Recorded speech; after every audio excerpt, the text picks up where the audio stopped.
going to be a kind of festival held on Mother Base. They are calling it Peace Day. Snake and his men may be without a nation, but they are still an army, and that means sometimes they have to fight the bad guys. Of course, they should not fight at all. It is obvious to me that any problem can be solved with reasonable discussion. Maybe Snake and the others think so too, because the idea is to set aside war for one day a year and relax in peace. I do not know how it came about, but apparently Snake and Miller got the idea while they were talking, and everyone on Mother Base went along with it. To think that deep down they all share a love of peace, that makes me happy. But never mind that. Somehow I have ended up singing on stage. Miller was all, "Come on, both our names mean peace. It will be great." Why does that mean we have to be in a band? Then he roped Professor Galvez in too, saying, "Hey, Galvez comes from peace too. We are the perfect act." I am not sure Miller really understands the origins of the name Galvez. But then again, you always have to take Miller's talk with a grain of salt. What I cannot believe is he went and told everyone we'd be performing together without even asking my opinion. Now everyone thinks it has all been decided. I like to sing, but I have never had to perform in front of a crowd. I do not think I'm up to this. But everyone seems to be looking forward to it. I guess I would hate to let them down. And anything is better than letting Miller sing.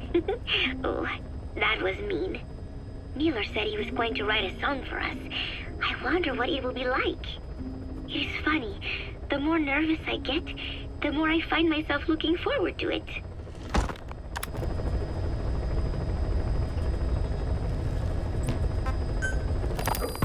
The whole base is busy getting ready for Peace Day. Miller has finished writing his song, so I went with Professor Galvez to listen to it. Miller was really into it, humming away as he played the song on his acoustic guitar. But the song melody did not match up with the guitar chords at all, and it sounded more like a mess than music. Miller's very enthusiastic, but I think he's tone deaf. I guess the guitar backing sounded good at least. But as I was wondering how to break it to Miller, Professor Galvez took out an odd instrument.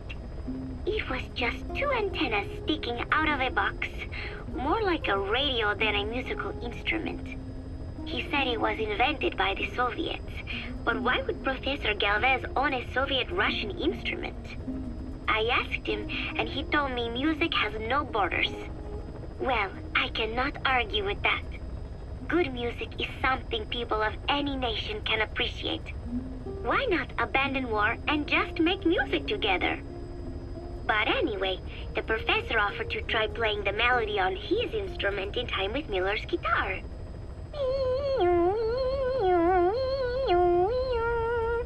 It was like something from another world. But somehow, it fit Miller's guitar backing really well. It even gave the song a charming, down-home kind of feeling. Miller was overjoyed. "That is it! That is my melody right there," he said. It sounded totally different from when he sang it. But hearing the professor's version, I thought I could probably sing it. Then Miller hit me with the next bombshell. "Buzz, you write the lyrics." I did not know whether to scream or to run out of the room. There was only 1 week left until Peace Day.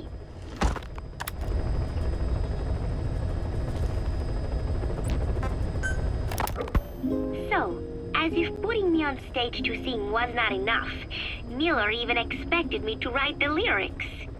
He even said he had thought of the title already. Love Deterrence. As if he had done the hard part. Deterrence, love, deterrence? Deterrence is when nuclear weapons prevent war, right? I do not see how love fits in. But it was too late to complain, so I just sat and listened to the tape of Miller's backing guitar and the professor's melody over and over again. I guess the melody is more Professor Galvez's creation than Miller's, but on the whole, I think it is actually a good song.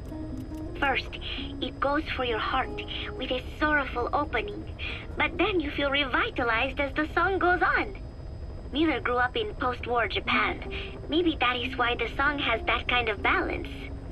Long ago, I heard some Japanese music called enka, I think. It sounded this way. But I wonder why it has to sound sad in the first place. Miller called it love deterrence. Doesn't that mean he had a love song in mind? All I see of Miller and women is the way he fools around with a lot of them at once. But maybe he has had his heart broken too. And what about me? I found myself thinking about Chico and Snake as well. I know Chico has a crush on me, so naturally he should come to mind. But why Snake? He saved me, and I feel indebted to him. But I thought that was all he meant to me. Why does my heart flutter when I think of him? It is embarrassing to be unable to control this emotion. There has to be a way to suppress it, to forget it. But maybe that is what love deterrence is?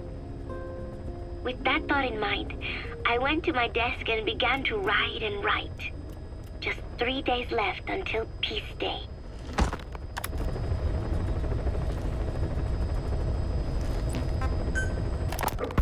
I finally had a decent draft of the lyrics, so I showed them to Professor Galvez first.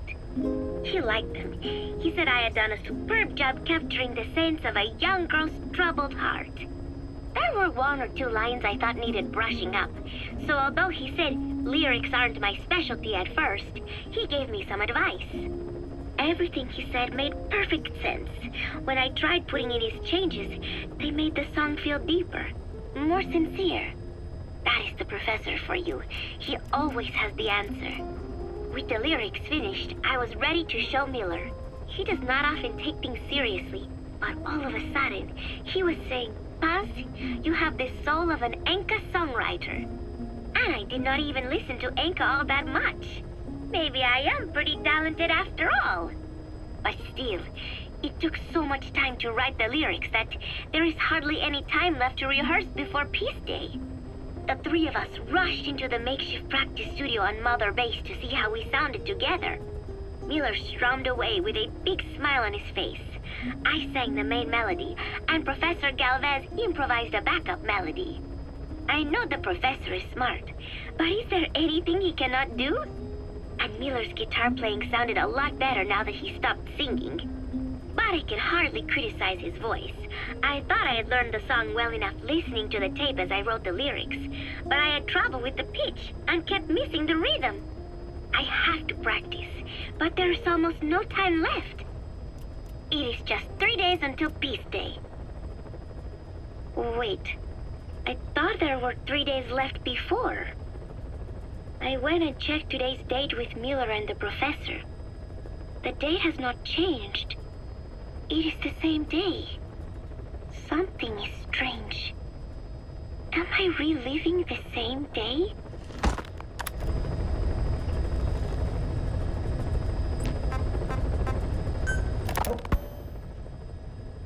Peace Day never came. Every morning I wake up expecting it to come, but it is always 3 days away. That cannot be it. I have not woken up at all. It is just a dream. It is all a dream. I am in it, and you are in it too. I am the dreamer, but you are having my dream. Do you get it now? You do, don't you? Peace Day never came. With 3 days left, I followed my orders from Cypher and launched the operation. I hijacked Zeke. I fought Snake. I lost and was thrown into the ocean. I survived, but I was captured by Cypher. How happy I would have been if they had let me die then and there. But wishes do not come true.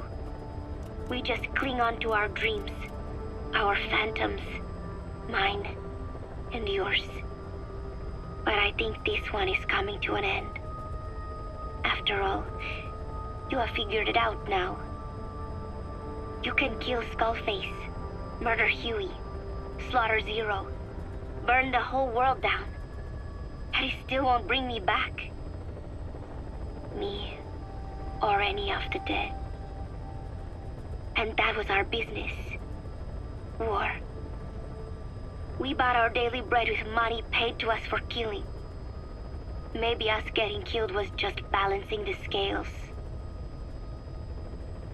You know, Mother Base was never the heaven we wanted it to be.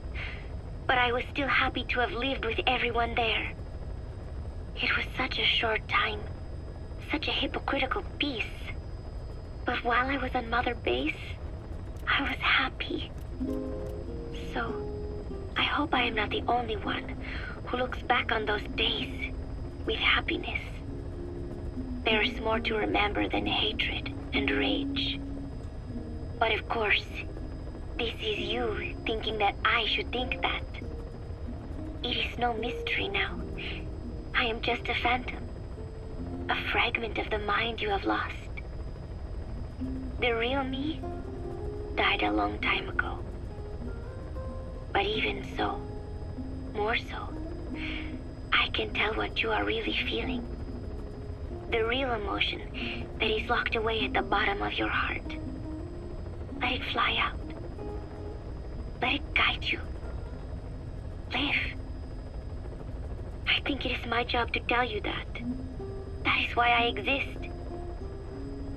So this tape is the last one. Once you are done listening to it, I am one phantom limb that will be gone for good. My flesh, my bones, joining the silt on the ocean floor. But do not forget, as long as you remember me, I will always live within you. Not a phantom limb or a phantom anything, as part of your heart. I will always be your angel of peace. So I know exactly how to finish. Safe.